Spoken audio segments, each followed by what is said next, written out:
Emmanuel Carteron de Témorpho, et donc qui parlera de façon un petit peu plus globalement de l'analyse morphologique. Merci. Bonjour à tous. Je suis très heureux d'être parmi vous cet après-midi pour vous donner un petit peu d'éléments sur où est-ce qu'on en est au niveau du groupe, sur l'authentification forte et d'avoir effectivement la participation de notre partenaire Morpho pour vous éclairer sur les usages de demain sur l'authentification biométrique. Alors, l'authentification forte, très rapidement en termes d'usage, hier, ça nous paraît il y a peu de temps, mais finalement c'était hier, en tant que client, on accède à tout un ensemble de services sur Internet pour faire l'octroi de crédit, pour ouvrir un compte, pour pouvoir augmenter des plafonds cartes, pour pouvoir faire du paiement vente à distance, pour pouvoir faire du paiement de proximité. Donc on est sollicité sur ce monde digital de plus en plus en tant qu'individu. Lorsqu'on est dans un cadre digital, on n'a pas d'identité digitale. Donc on n'a jamais la sécurité que la personne qui va demander une opération, c'est bien elle. Donc on a besoin de renforcer cette notion d'identité avec de l'authentification. Alors ça, c'était hier. Aujourd'hui, j'ai envie de dire qu'on a toujours ces mêmes usages, mais on est en train de concentrer de plus en plus ces usages sur le téléphone. Notre téléphone, c'est notre couteau suisse. C'est là-dessus finalement, on remet notre banque et puis plein d'autres applications. Et ce téléphone, donc c'est notre point d'entrée pour tous ces usages digitaux. Et notre enjeu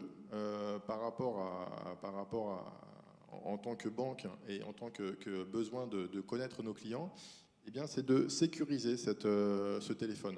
Donc de pouvoir augmenter la sécurité de ce téléphone avec à la fois des éléments biométriques, quelque chose que je suis, et puis le téléphone, quelque chose que je possède. Alors dans ce cadre-là, au niveau du groupe Crédit Agricole, on a décidé le lancement d'un projet qui est un serveur d'authentification dynamique et qui sera centralisé au sein du groupe.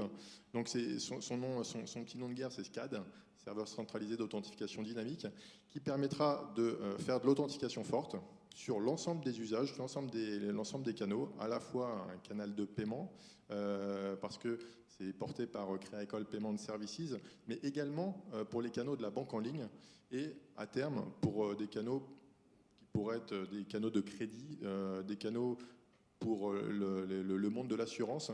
Voilà, donc dans une logique de centraliser l'authentification pour un client, quels que soient ses usages dans le domaine digital. Ce service permettra de faire de l'authentification forte, s'appuiera sur des éléments de biométrie. Alors, dans un premier temps, la convergence naturelle, vous êtes sans doute des férus utilisateurs de Paylib et du paiement en proximité avec votre téléphone grâce à Paylib, et vous utilisez donc l'empreinte digitale comme moyen d'authentification. Donc ça, ce sera un des premiers cas d'usage, avec également un code sur le téléphone. Le point qui est très structurant dans cet élément d'authentification, c'est que en complément du code, qui est quelque chose que je connais, il y a quelque chose que je possède, qui est le téléphone. Et on va lier physiquement les deux, le code avec le téléphone. Donc du coup, d'un point de vue sécurité, d'un point de vue risque de fraude, ça rend les choses beaucoup plus compliquées pour un fraudeur, parce qu'il faut qu'il à la fois récupère votre code secret, mais récupère également votre téléphone. Et puis, sur ces éléments biométriques, et là je passerai la parole à Emmanuel, on va chercher à aller plus loin, à innover, et donc à partir également sur de la biométrie faciale, avec des technologies qui sont des technologies de pointe, qui permettent d'être encore plus précis et d'être encore plus sécurisés dans l'authentification de nos clients, et vous allez le voir, c'est assez bluffant. Mais qui ouvre également d'autres cas d'usage, qui seraient des cas d'usage d'entrée en relation, de KYC pour la banque. Et puis, évidemment, c'est à l'ère du big data, j'ai envie de dire, donc c'est peut-être une boutade, mais c'est un élément qui est très structurant. On va mettre de l'analyse comportementale. Alors l'analyse comportementale, l'objectif, c'est de préserver la sécurité pour nos clients. Et dans ce cadre-là, c'est de pouvoir identifier des comportements qui sont anormaux, et qui seraient des comportements de fraudeurs qui usurperaient l'identité d'un client. Et donc de pouvoir renforcer le niveau d'authentification dans ce cadre-là. D'un point de vue sécurité, notre enjeu, c'est de pouvoir trouver le juste compromis entre une sécurité qui est très forte et un usage qui est très fluide. Donc, à chaque fois, on a tendance à penser que c'est assez antinomique. Toutes les entreprises qui travaillent sur l'authentification forte œuvrent pour essayer de rendre les cas d'usage de la biométrie ou de l'authentification toujours plus simples, mais c'est un élément supplémentaire à rajouter dans le parcours. Donc, on cherche aussi à trouver le juste équilibre entre je ne fais pas d'authentification parce que je suis sûr que là, il n'y a aucun risque, et là, j'ai un niveau de risque qui est un petit peu supérieur, donc je fais l'authentification. Donc, ça va être l'essence, l'objectif de l'analyse comportementale. Voilà, donc ça, c'est un projet qui est au niveau du groupe avec un objectif de pouvoir démarrer opérationnellement pour l'ensemble de nos clients, à la fois Caisse Régionale et LCL, d'ici 1 an. Donc ça va venir très vite et rendre complètement une réalité que l'usage de la biométrie pour à la fois l'authentification pour des paiements, mais également pour ajouter un RIB, pour pouvoir récupérer des informations sensibles sur sa banque en ligne et d'avoir une promesse de renforcer la sécurité et donc d'enlever des irritants qu'on a au niveau de nos clients aujourd'hui qui sont par exemple, lorsqu'on ajoute un RIB sur la banque en ligne, on a 3 jours de délai avant de pouvoir l'utiliser. Bon, ben, si on n'est plus sécurisé, on n'a plus besoin de ces 3 jours de délai. Voilà, donc vraiment une promesse client de simplification des parcours grâce à cette augmentation de la sécurité et cette biométrie. Donc je vais passer la parole à Emmanuel qui va pas vous donner tous les secrets de la biométrie faciale parce que sinon ce serait un petit peu gênant, mais qui va vous expliquer toutes les vertus et pourquoi ces nouvelles technologies sont également très prometteuses et sur lesquelles on souhaite au niveau du groupe Crédit Agricole investir.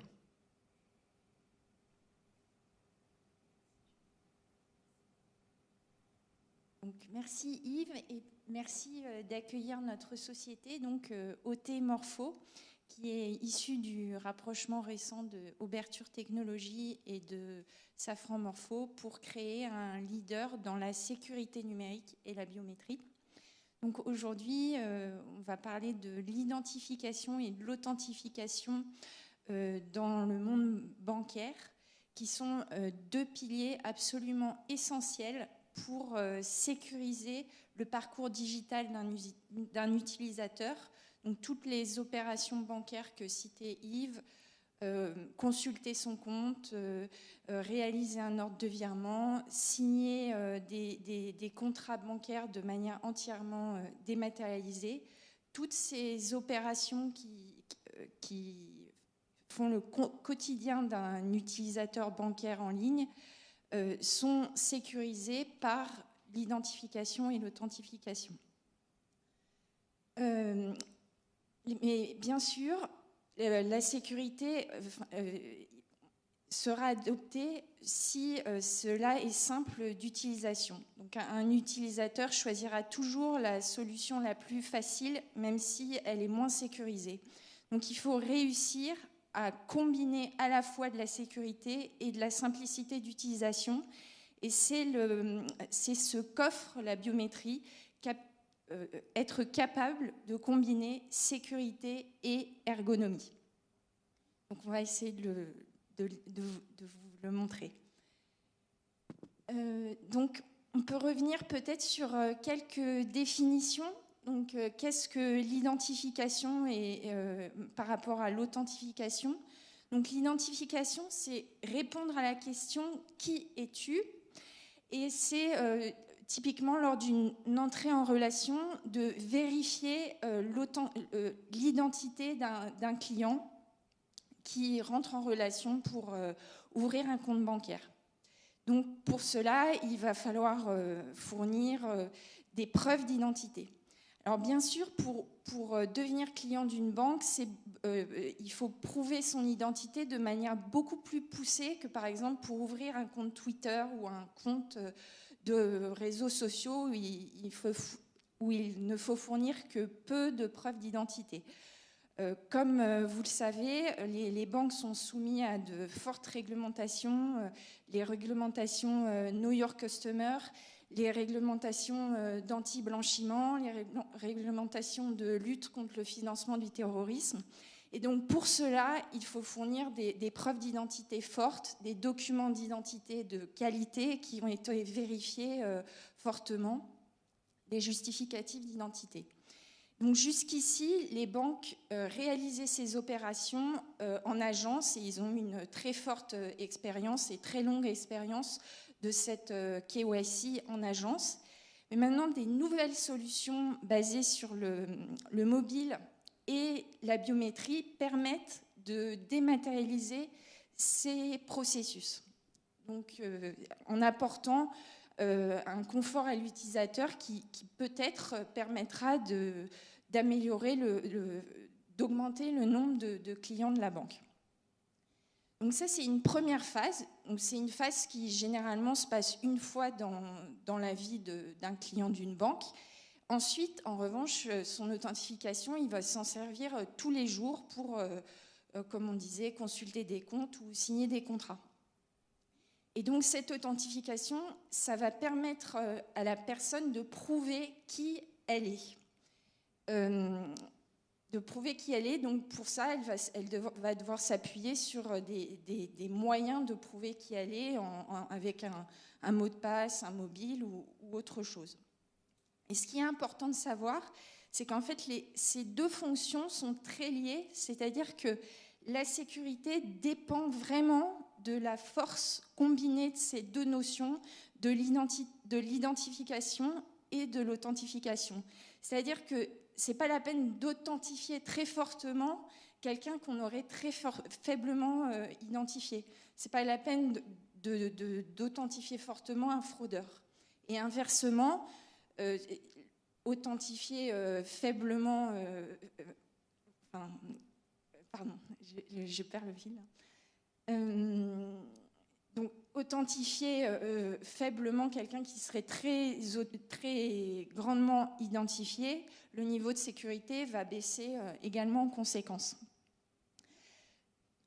Donc, à la fin de ce processus d'identification, on va délivrer à ce client bancaire des moyens d'authentification, des moyens de prouver qui il est. Donc, ces facteurs d'authentification, on peut les classer selon 3 catégories. Ce sont des catégories qui ont été définies de manière dans les textes réglementaires. Par exemple, la directive sur la sécurité des paiements définit les types de facteurs d'authentification disponibles. Donc, entre ce que je sais, c'est-à-dire ça peut être un mot de passe, ce que je possède, ça peut être une carte à puce, mon téléphone ou une clé USB, et ce que je suis, ce qui est inhérent à moi, c'est-à-dire ma biométrie. Alors, ensuite, on combine ces facteurs d'authentification pour créer des méthodes d'authentification. C'est-à-dire que généralement, on s'appuie sur au moins 2 facteurs pour avoir une authentification forte, une authentification à 2 facteurs. Et ces méthodes d'authentification sont extrêmement diverses et sont en constante évolution parce que les attaques sont également en constante évolution. Également, les usages sont en constante évolution. Par exemple, on s'est longtemps reposé sur l'OTP SMS pour sécuriser des paiements ou sécuriser lors d'un paiement sur Internet pour s'authentifier. Mais ces OTP SMS sont soumis à de plus en plus d'attaques qui, à terme, le rendront une mauvaise solution. Donc il faut trouver de nouvelles solutions. Par exemple, on peut s'appuyer sur le mobile qui est en complète explosion. On pouvait également s'appuyer avant sur des cartes à puce, insérer une carte à puce dans un lecteur. Mais aujourd'hui, les gens consultent de plus en plus leur banque en ligne sur leur téléphone et ils ne peuvent pas s'authentifier avec une carte, avec un téléphone, parce qu'il n'y a pas de clé USB sur un téléphone. Voilà. Donc, maintenant, on va un peu plus parler de la biométrie donc, comme facteur d'authentification et d'identification. Donc la biométrie, c'est la mesure d'une caractéristique physique, comme l'iris, l'œil, pour permettre de s'identifier ou de s'authentifier. Donc les plus connus, effectivement, les plus connus par le public et les plus utilisés, ce sont les reconnaissances d'empreintes, la reconnaissance du visage, la reconnaissance de l'iris. Mais il y a également d'autres techniques qui sont en cours de développement et d'études et d'appropriation. Par exemple, on peut mesurer, il y a des sociétés qui travaillent sur la forme de l'oreille qui est appliquée sur le téléphone. On peut également étudier les veines dans l'œil de l'utilisateur, donc, ou alors les battements du cœur, par exemple, ou également la reconnaissance vocale. Voilà, donc ces caractéristiques biométriques sont des caractéristiques qui sont statistiquement uniques. Par exemple, la probabilité que 2 empreintes digitales de 2 individus différents soient identiques, la probabilité est de 10 exposant moins 24, donc c'est extrêmement faible probabilistiquement. C'est vraiment ce qui caractérise uniquement un individu et c'est généralement immuable selon les types de biométrie. Bien sûr, quelqu'un qui travaille de ses mains très souvent aura peut-être ses empreintes digitales un peu abîmées. Et c'est pour ça qu'il faut, généralement, on conseille de combiner plusieurs types de biométrie pour avoir une précision la meilleure. Voilà. Donc c'est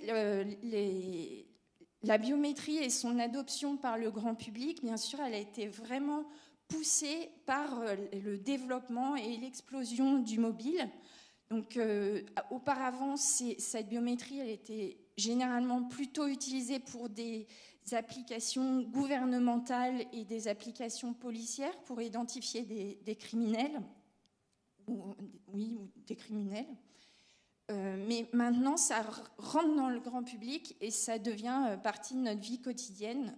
Et donc, pour cela, on peut remercier les fabricants de téléphones tels que Apple, Samsung, Google, qui ont vraiment fait en sorte que ça pénètre les usages de tous les jours. Et ce qu'on peut dire aussi, c'est que du coup, le prix et l'accessibilité de ces techniques biométriques se démocratisent, parce qu'avant, il fallait s'appuyer sur des capteurs spécifiques. Maintenant, on peut s'appuyer simplement sur son téléphone sans avoir besoin de capteurs spécifiques, parce qu'on peut utiliser, pour la reconnaissance faciale, par exemple, on peut utiliser l'appareil photo du téléphone. Donc le coût aussi et l'accessibilité de ces solutions se démocratisent. Et ce qu'on peut dire aussi, c'est que incontestablement, cela améliore la sécurité, parce que, en particulier sur les mobiles, parce qu'il est particulièrement inconfortable d'entrer un long mot de passe sur un petit écran de téléphone. Et ça, Apple l'avait bien souligné au moment du lancement de l'Apple 5S sans reconnaissance d'empreinte digitale. En fait, il y avait moins de 50% des usagers qui loquaient leur téléphone. Et avec la mise en place de cette reconnaissance d'empreinte, maintenant, plus de 80% des utilisateurs verrouillent leur téléphone. Donc, pour cela, c'est vraiment un signe tangible que cela améliore la sécurité. Et bien sûr, on travaille de plus en plus tous les jours à améliorer la performance et la précision de ces algorithmes biométriques. Par exemple, nous avons un projet en Inde qui s'appelle le projet Aadhaar, qui permet d'identifier 1 milliard d'Indiens. Et donc, pour cela, il faut que ces systèmes soient extrêmement performants.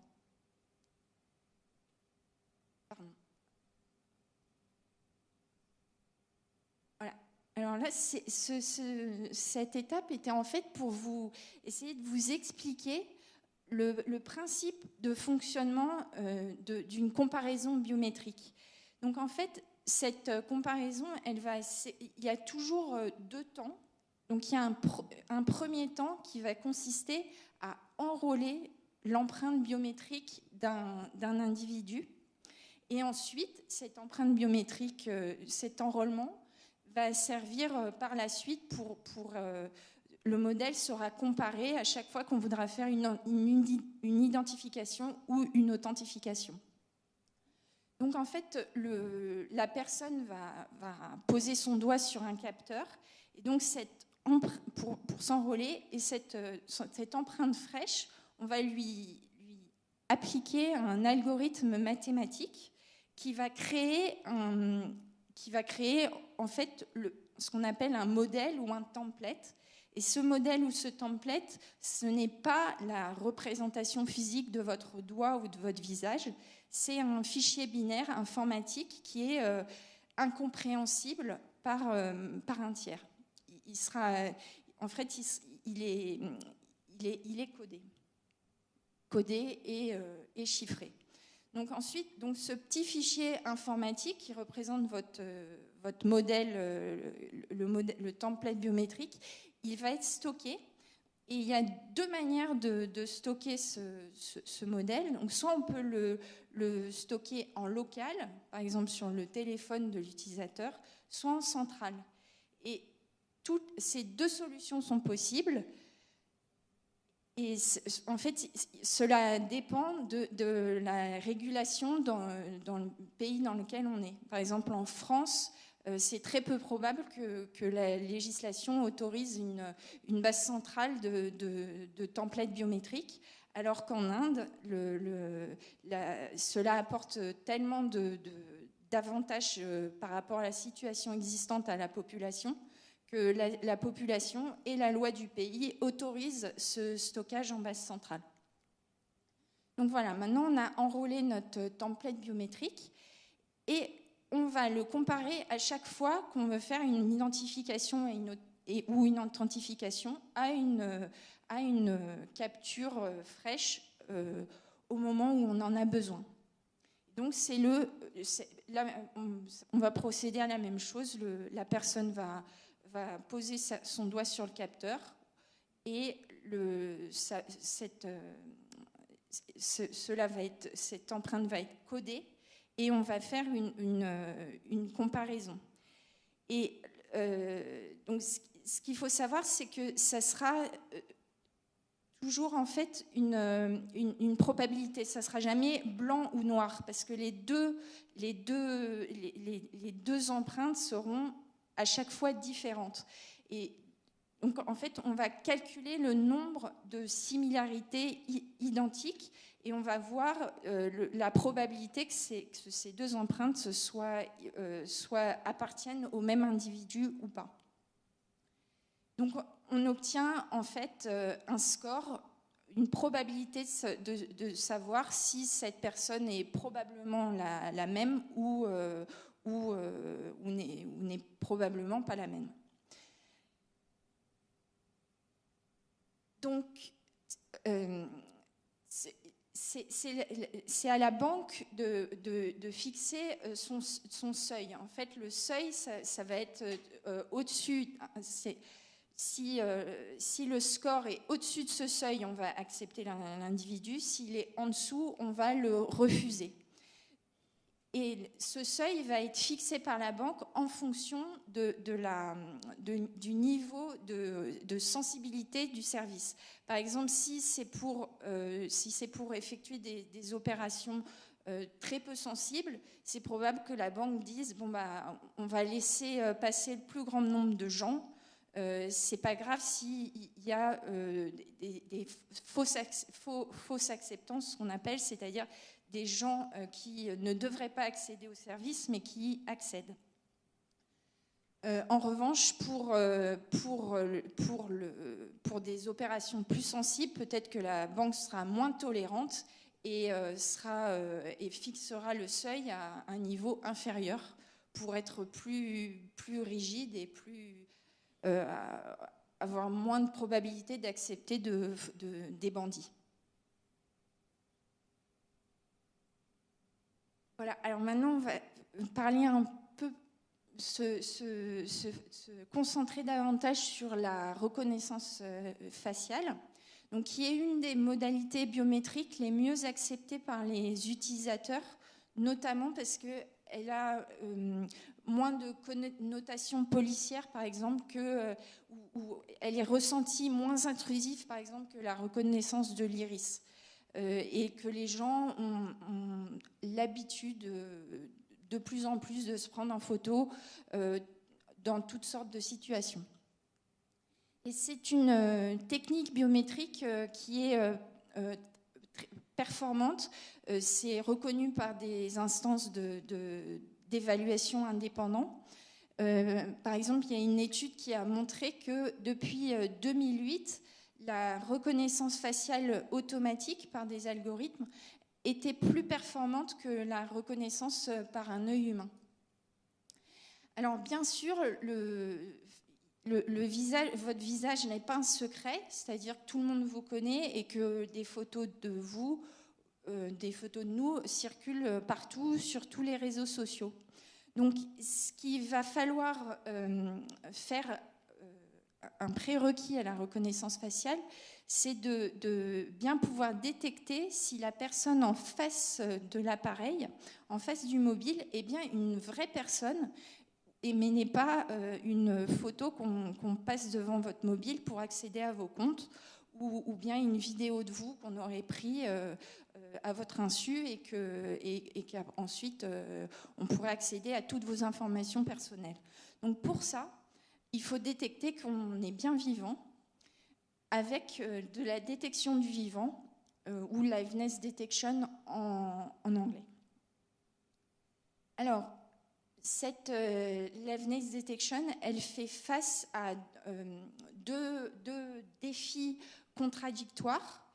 D'une part, il faut que le système soit robuste, c'est-à-dire qu'il prenne en compte parfois des conditions d'éclairage différentes, prenne en compte le fait qu'une personne vieillisse, que parfois la scène de capture peut être perturbée par des éléments de la lumière différente ou autre.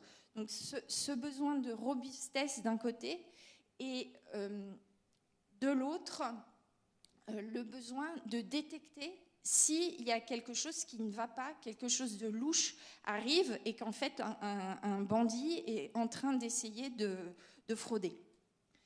Donc pour cela, on va s'appuyer sur deux approches, on va combiner deux approches. D'une part, une approche physique et d'autre part, une approche cognitive. Donc ces deux approches sont combinées et tous les jours, on les améliore parce que tous les jours, les bandits se perfectionnent et développent de nouvelles attaques. Donc une approche physique, c'est-à-dire une sorte d'approche matérielle.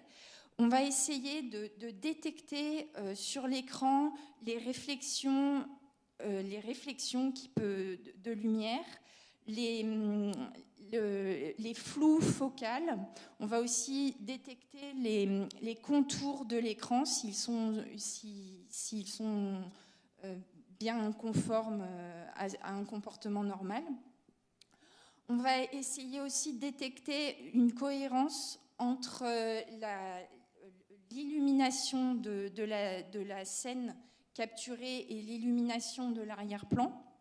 Et on peut également aussi détecter une incohérence entre les mouvements du téléphone qui sont capturés par le gyroscope du téléphone, s'ils sont incohérents par rapport à la scène d'arrière-fond. Donc ça, c'est une approche physique. Et il y a aussi une approche cognitive, c'est-à-dire qu'on va faire réaliser à l'utilisateur des challenges. Par exemple, on va lui dire tourne la tête à gauche ou tourne la tête à droite, lève la tête ou cligne de l'œil ou souris. On peut aussi lui demander de suivre sur l'écran du téléphone un petit point.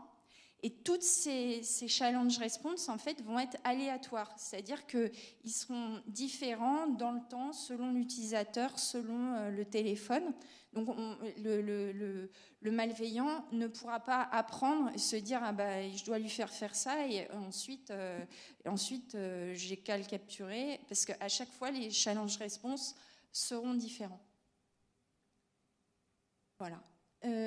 Et aussi, ce qu'il faut se dire, donc en fait, on lutte contre deux types d'attaques, on peut dire.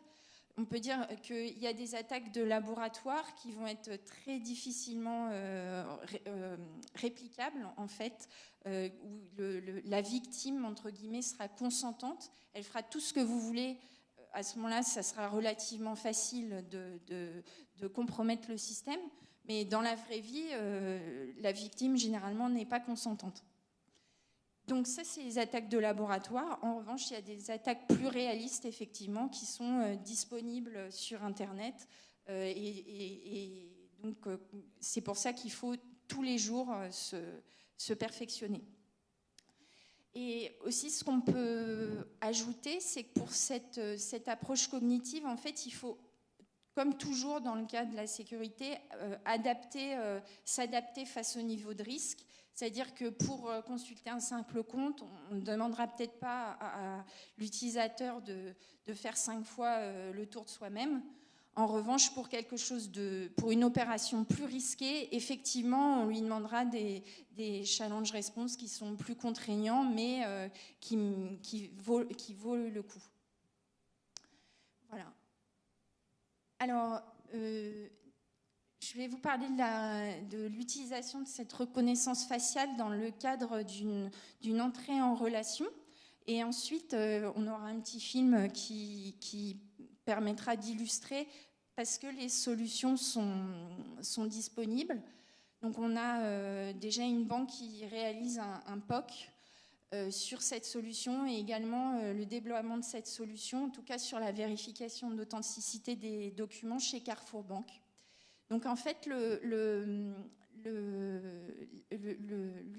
l'usager, le consommateur de banque, au lieu de se rendre à son agence, il va rester chez lui et il va utiliser son téléphone pour capturer sa pièce d'identité, donc son passeport ou sa carte d'identité, et ensuite, afin qu'on puisse vérifier l'authenticité de cette pièce d'identité, donc qui est envoyée au back-end pour vérification. Et également, on va demander à l'utilisateur de se prendre en photo afin de réaliser un matching biométrique, c'est-à-dire de comparer sa capture fraîche avec la photo qui est contenue dans le document. Tout ça pour vérifier si cette personne est bien le porteur légitime de ce document et s'il n'a pas pris le document de son voisin. Donc ces vérifications de documents d'identité, en fait, peuvent être complétées par des vérifications liées à des bases de données. On peut aller interroger des bases de données, par exemple, d'opérateurs télécoms pour voir si cette personne a bien une bonne ligne téléphonique, à la bonne adresse qu'il a annoncée. On peut également consulter des bases d'anti-money laundering, des bases voir si ce n'est pas une personne recherchée, si c'est une personne politiquement exposée. Donc on peut compléter cette KYC par toutes sortes d'interrogations de bases de données externes. Et donc, une fois qu'on a fait un autre usage dont parlait Yves de cette biométrie, de cette reconnaissance faciale sur mobile, c'est également au quotidien de pouvoir utiliser son mobile associé à son visage pour effectuer toutes sortes d'opérations en ligne comme de la consultation de compte ou de la signature d'ordre de virement ou de l'authentification pour réaliser un virement. Voilà. Donc j'espère que j'ai réussi. Alors, excusez-moi. en fait, on va voir un petit film sur l'entrée en relation dont on parlait il y a 2 slides. Donc j'ai des démonstrations en vrai qui sont disponibles, mais c'était un peu compliqué de les projeter. Donc si vous souhaitez voir les démonstrations en vrai, je serai à votre disposition si vous le souhaitez. Voilà, donc on peut lancer le film.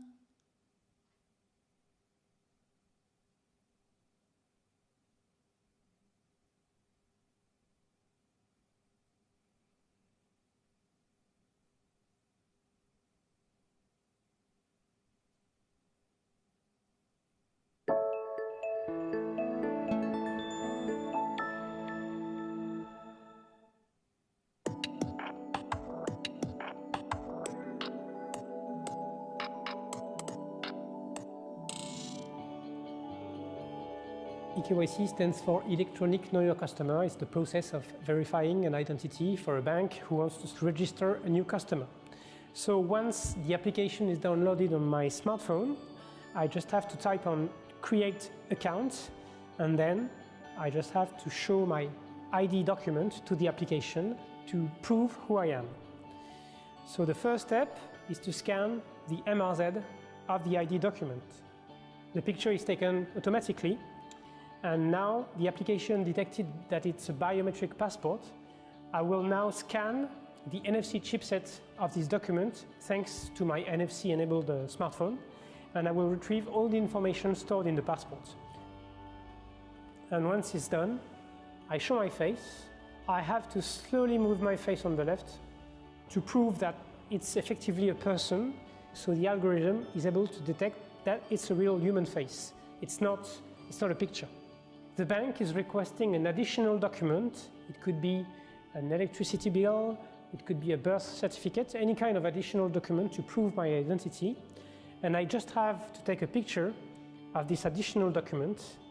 I have this final screen of the application requesting me to enter a new PIN code. When I click on proceed, all this information are sent to the bank backend for additional verification. And once it's done, I receive a message from the bank saying that my registration is accepted, and now my account is created. I'm officially a customer. One of the key strengths of this solution is the fact that the customer doesn't have to physically meet the bank and doesn't have to physically go into a bank branch. All these processes can be done remotely from a smartphone.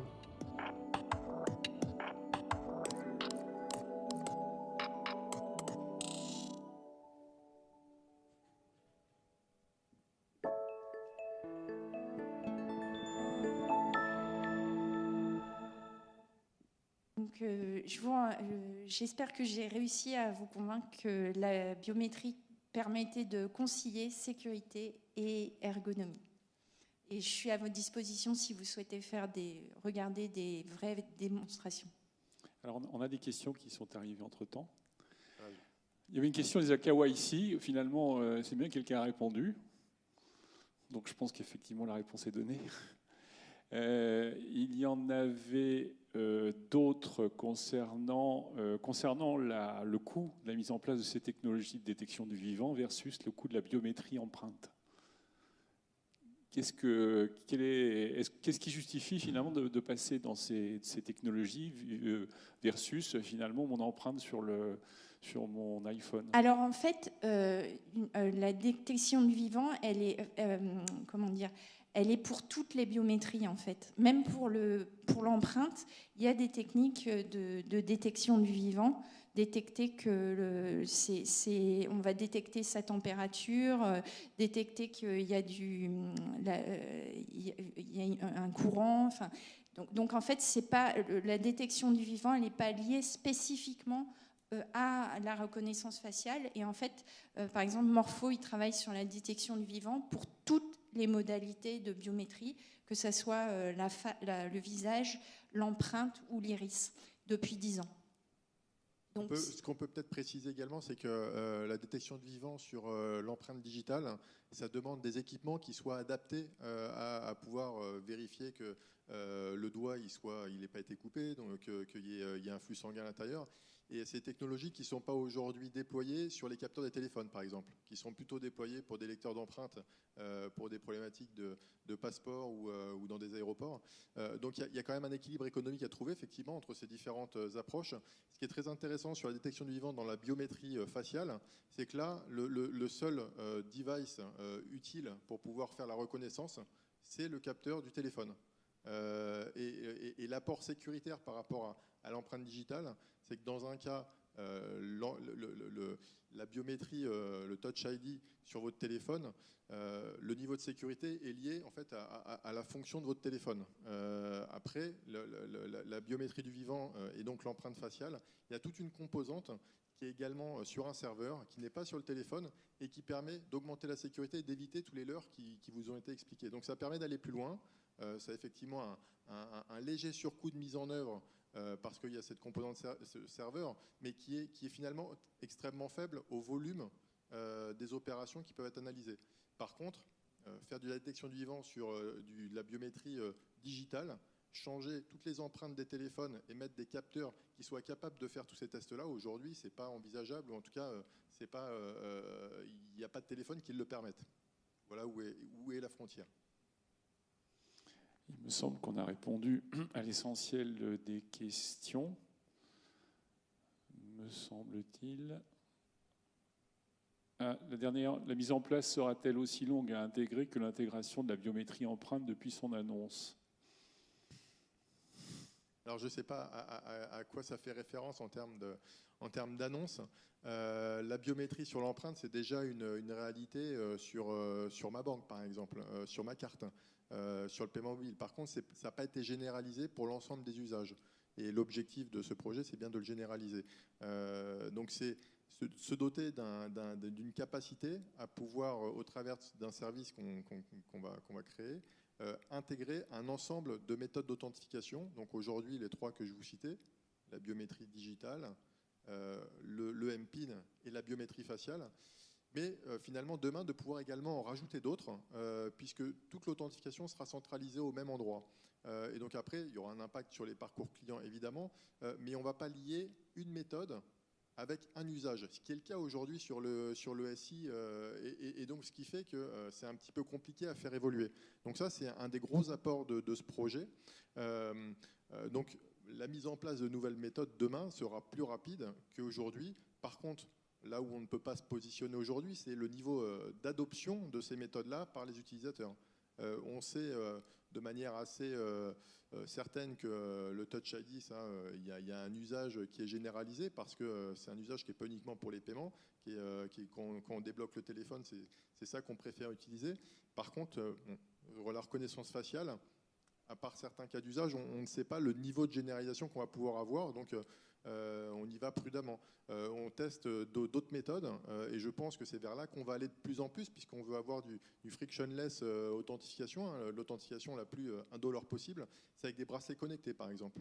On a une reconnaissance veineuse avec un capteur qui est sous l'empreinte du téléphone et qui permet en permanence d'être connecté avec notre téléphone et de savoir que celui qui est à côté du téléphone, c'est bien le détenteur du téléphone parce qu'on le reconnaît avec son empreinte veineuse. Donc ça, c'est des choses que l'on teste également avec des startups et qui feront peut-être partie demain de notre quotidien. Voilà, comme c'est de l'innovation, forcément, bien malin qui peut dire comment ça se passera demain, mais c'est des choses où on se doit d'être attentif et en veille permanente. Une autre question, quel est l'élément biométrique le plus fiable ? J'imagine que ce n'est pas une réponse aussi binaire, mais... Alors en fait, généralement, on a tendance à dire que l'élément biométrique le plus fiable, c'est l'iris. Parce qu'on est capable de détecter beaucoup d'éléments caractéristiques de cet iris. Et d'autre part, c'est un élément biométrique qui est assez immuable dans le temps et peu soumis au vieillissement de l'individu.